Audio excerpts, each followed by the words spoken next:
apa yang akan terjadi besok kalau Jenderal Prabowo, jenderal yang paling buruk atas kejahatan HAM, naik sebagai presiden Indonesia. Dan kasus seperti yang di pembunuhan Munir, mana terkait Hendro Priyono, Prabowo selalu bergaya sebagai nasionalis. Dan dia suka menghina orang sebagai antek asing, ya. Kalau ada yang berkritik dia sering bilang, oh, Anda antek asing, ya. Tapi dia sendiri sudah kerjasama tentara Amerika, bawa tentara Amerika ke sini, ke dalam Indonesia. Prabowo, Wiranto, Hendro, dan sponsornya dari Amerika harus diadili. Dan waktu Jim Lee lihat video itu di TikTok, reaksi dia, tangkap saya. Membuka proses atas jenderal-jenderal besar itu, Wiranto, Hendro, Prabowo, Ria Mizar, dan lain-lain. Mukti yang terkait dengan pembunuhan massal sipil. Kalau bisa mengadili Prabowo, Wiranto, Hendro, dan lain-lain, itu bisa menggoyangkan sistem politik Indonesia untuk hasil lebih baik.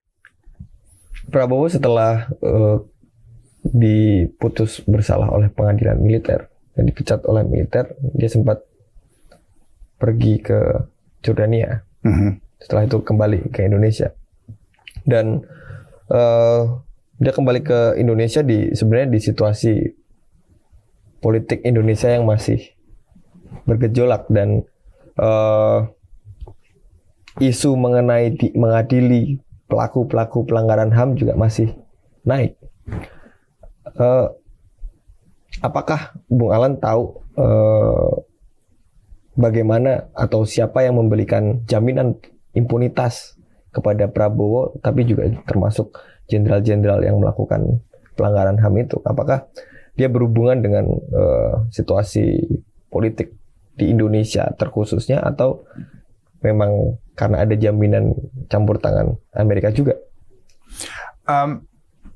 Amerika pasti pernah mendukung dan masih mendukung impunitas itu, tapi saya kira dukungan itu dari Amerika hampir tidak perlu, karena dan tidak perlu bahwa Prabowo sendiri terima jaminan impunitas, karena semua jenderal-jenderal Indonesia sudah punya dan masih punya jaminan impunitas, ya.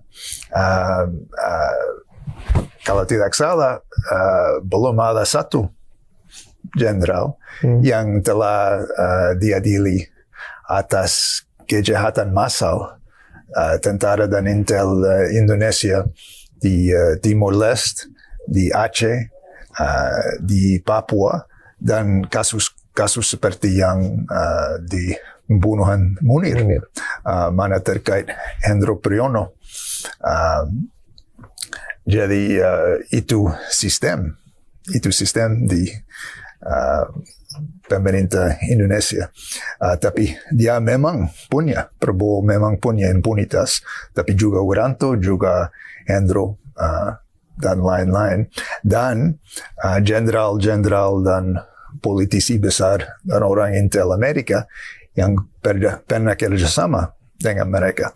Misalnya, Prabowo cerita sama saya bahwa hubungan dia dengan Amerika sangat dekat, bahwa dia bicara dengan orang intel Amerika di DIA kira-kira 1 kali seminggu. Setiap minggu Prabowo melapor ke mereka. Situasi di Indonesia. Tidak hanya situasi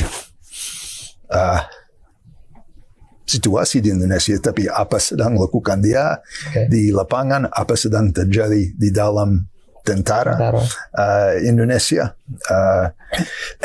Ini soal internal ya, tidak soal umum.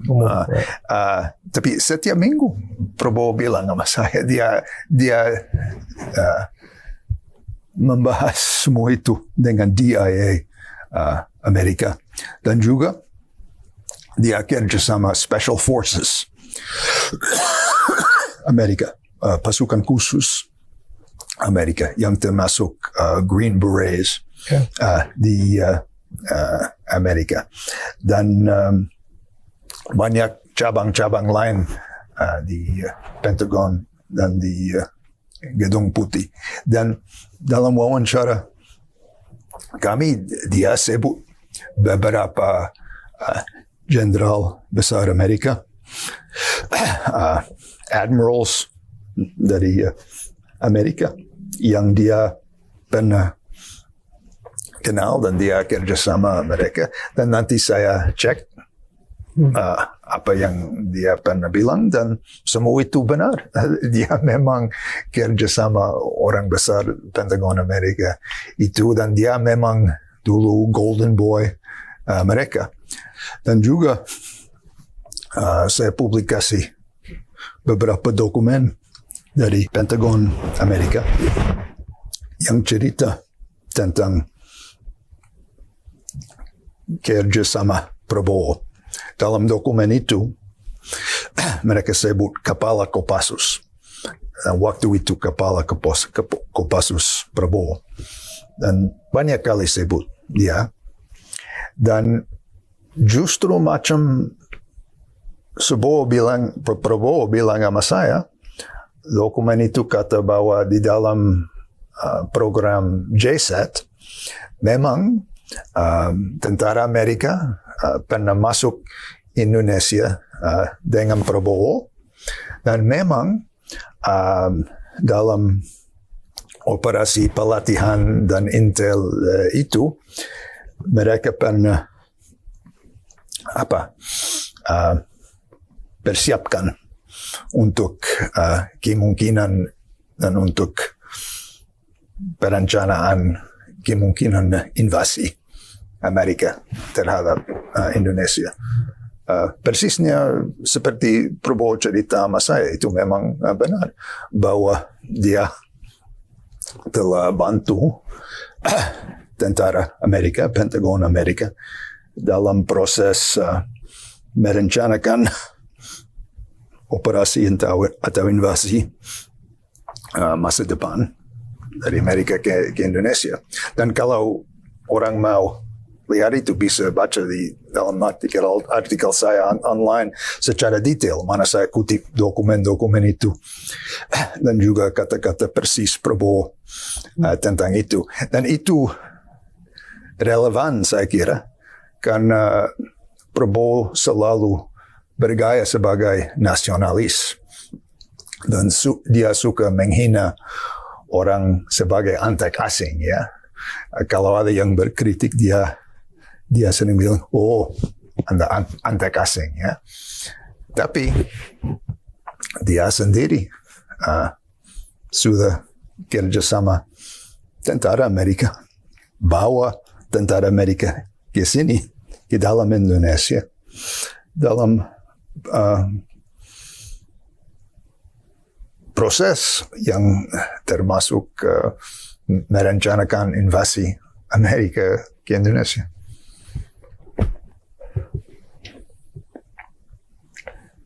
Prabowo sering mengatakan bahwa tadi kembali ke daftar kasus pelanggaran HAM berat masa lalu, dia sering mengatakan bahwa tidak ada pengadilan yang berhasil membuktikan saya melakukan pelanggaran HAM berat. Menurut Bung Alan, kenapa seperti itu? Ya, itu berhubungan dengan politik impunitas. Itu luar biasa. Dia sedang bangga bahwa punya impunitas, bahwa tidak ada keadilan untuk jenderal Indonesia.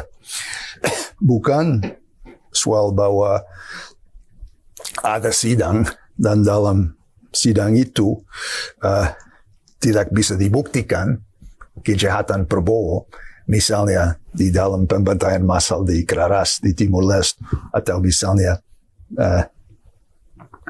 tentang penculikan aktivis tahun 98, belum ada sidang.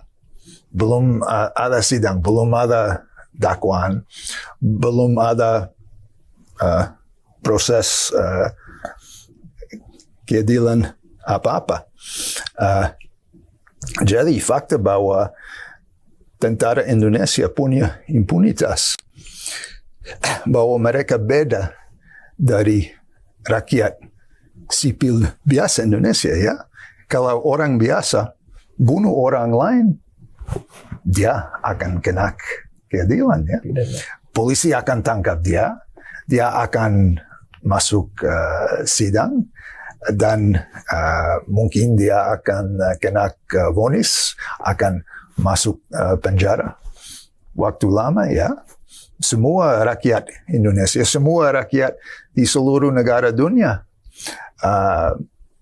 hidup di bawah sistem seperti itu, ya. Kalau Anda lakukan kejahatan besar, macam bunuh orang, atau lebih buruk lagi, bunuh beberapa orang, atau banyak orang, Anda justru akan kena keadilan, akan ditangkap, akan disidang, akan masuk penjara. Tapi kalau di Indonesia atau di Guatemala, atau kalau Anda di tentara Amerika yang masuk ke Irak atau masuk banyak negara-negara lain dan bunuh orang sipil, Anda tidak akan kena keadilan untuk itu. Dan tidak sebaiknya bangga tentang itu. Itu sendiri kejahatan. Itu kejahatan di lantai sistem, ya. Mereka jenderal-jenderal itu sebaiknya punya sebaiknya bertanggung jawab atas kejahatannya, dan sebaiknya masuk sidang macam orang biasa, macam rakyat biasa. Tapi dia memang belum. Dia tidak pernah masuk sidang, dia tidak pernah masuk penjara, dan sekarang mungkin dia akan bisa masuk istana. Dan itu bagian dari sistem politik impunitas. Ya, dan ada di hampir seluruh dunia. Dan bahwa pemerintah Amerika pernah mendukung selama banyak tahun ini. Karena itu terkait, itu cocok dengan kepentingan dan politik mereka. Bung Alan kan mulai, saya pertama kali lihat di Demokrasi Now ketika diwawancarai Amy Gottman berhubungan dengan Prabowo juga.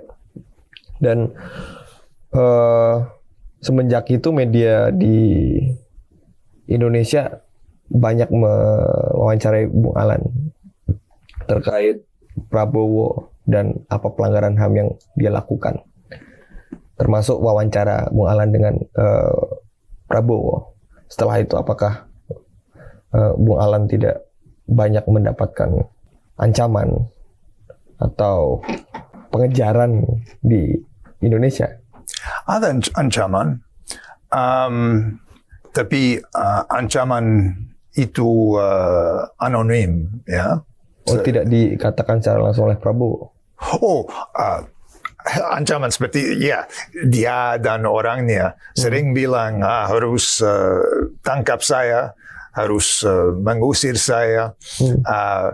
Baru pada tahun 5 tahun lalu, sekarang ini, kali ini, baru ini, Pak Jimli Asidike pernah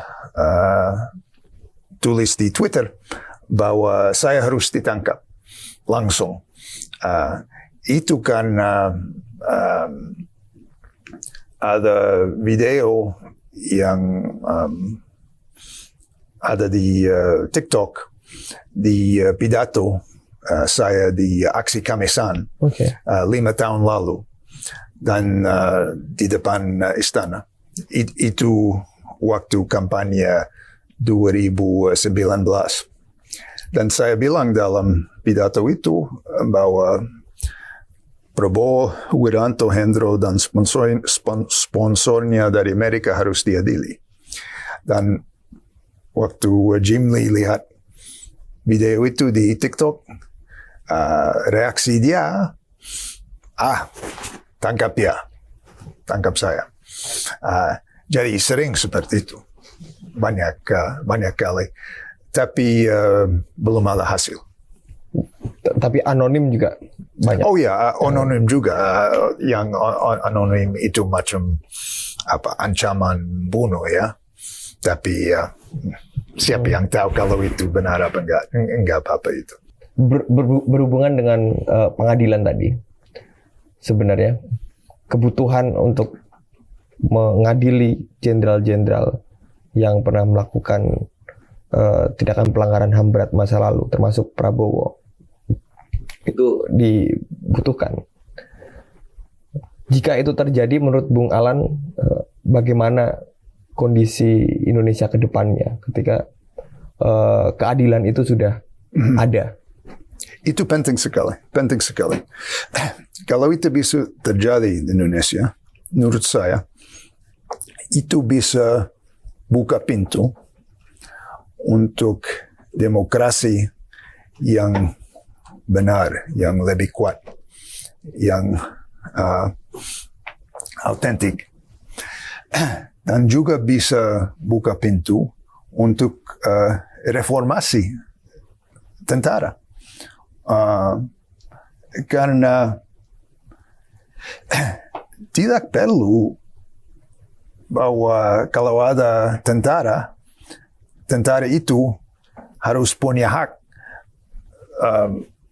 bunuh banyak orang sipil ya. Itu tidak perlu, tidak sebaiknya seperti itu. Kalau akan punya tentara, mereka juga harus beroperasi di bawah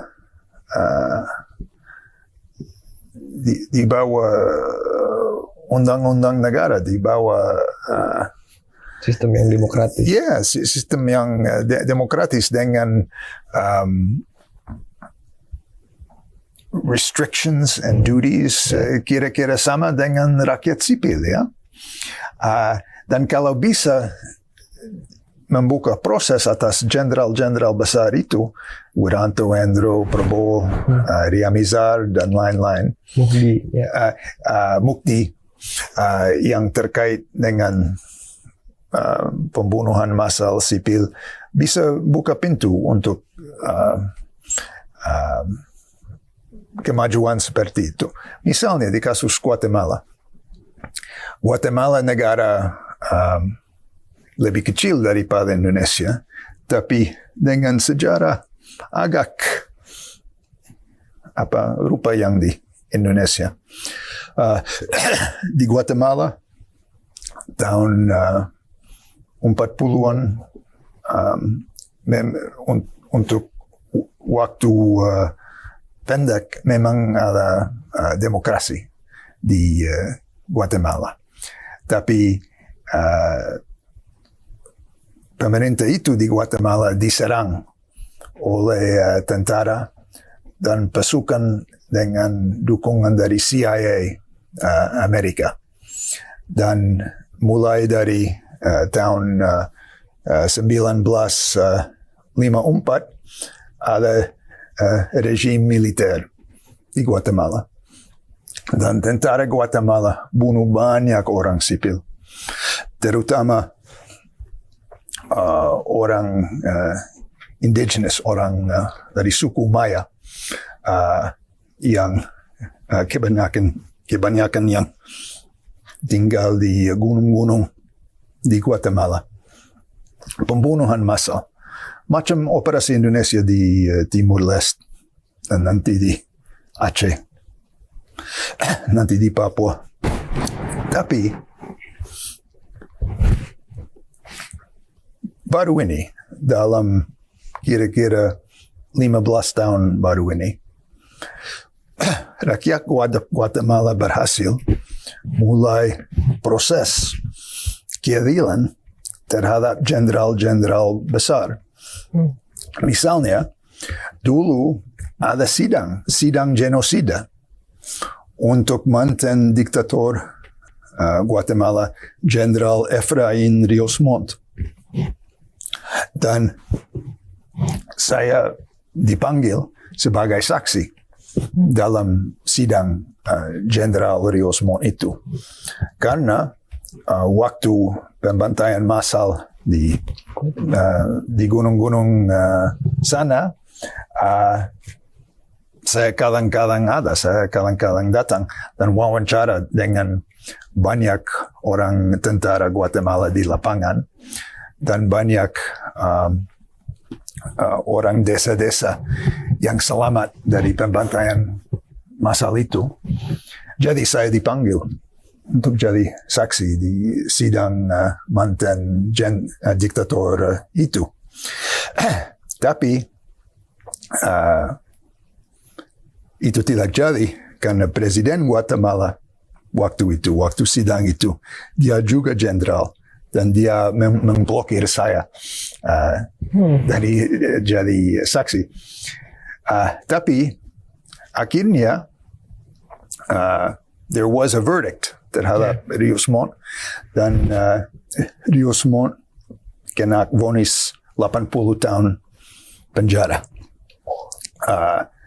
Itu tidak terjadi karena tidak lama lagi dia meninggal dunia. Tapi sidang itu historis. It was a historic event in the history of Guatemala. Karena itu buka pintu supaya seluruh rakyat dan seluruh dunia bisa dengar secara langsung apa yang terjadi, apa peran jenderal-jenderal itu. Nanti saya memang jadi saksi dalam sidang jenderal lain, sidang atas genosida, dan saya kasih informasi tentang pembantaian massal itu dan juga tentang peran tentara Amerika dan CIA Amerika mendukung operasi pembantaian massal itu di Guatemala. Dan ada beberapa sidang seperti itu di jenderal-jenderal besar. Tidak mudah. Banyak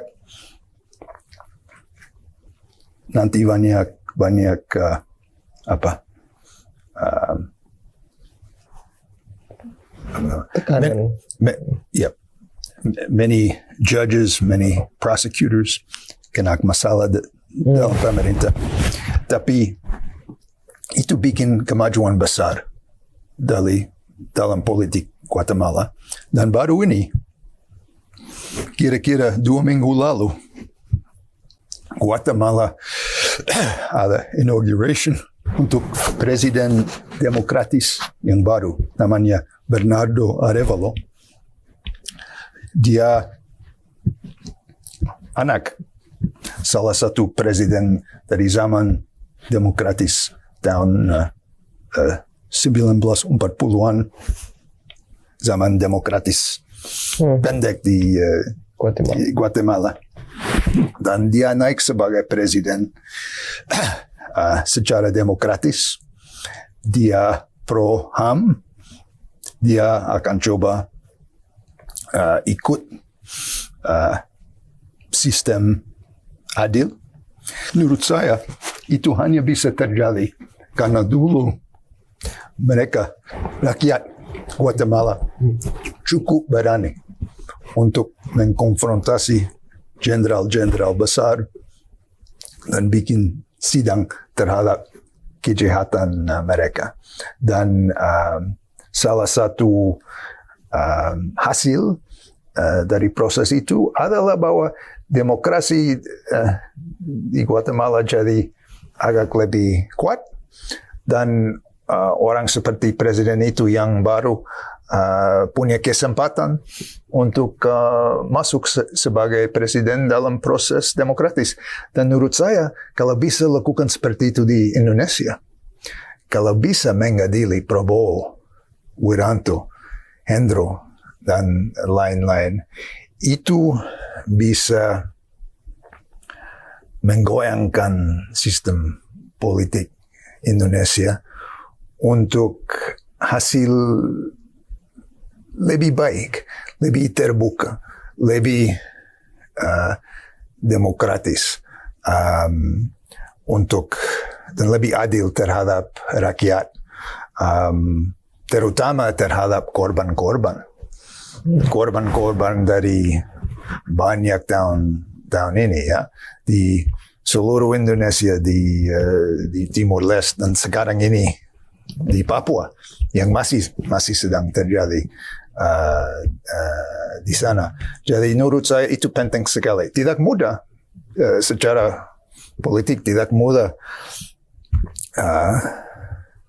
bikin sidang-sidang seperti itu, tapi perlu. Dan juga perlu dalam proses itu mengadili orang besar Amerika yang dibalik semua ini. Sponsor, ya. Karena Prabowo, dukungan terutama yang dia terima adalah justru dari Amerika, seperti dia cerita sama saya, ya. Sama dengan Wiranto dan Hendro Priyono dan jenderal-jenderal lain. Jadi mereka juga, orang Amerika itu juga harus diadili. Nah, di Amerika, kami